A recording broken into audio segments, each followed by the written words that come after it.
And of course, we are bombarded with questions about the vaccine, like the difference between the first and second shot. Our Verify team has the answers. Here's investigative reporter Cheryl Mercedes. We are getting a lot of questions about that second dose of the vaccine.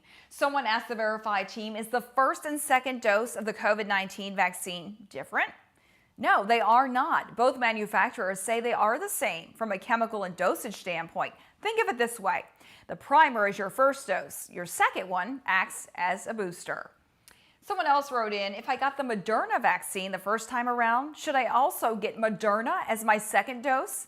Yes, you should, and here's why. The CDC says there hasn't been enough studies done on mixing the two, so they're not interchangeable. The CDC recommends that is only done in extremely rare situations where the brand of the first dose cannot be determined.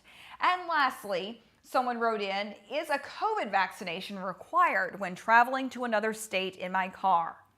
No, it is not. There is no COVID-19 vaccination requirement for traveling within the United States. In fact, there's not even one if you travel abroad and re-enter the United States. Back to you.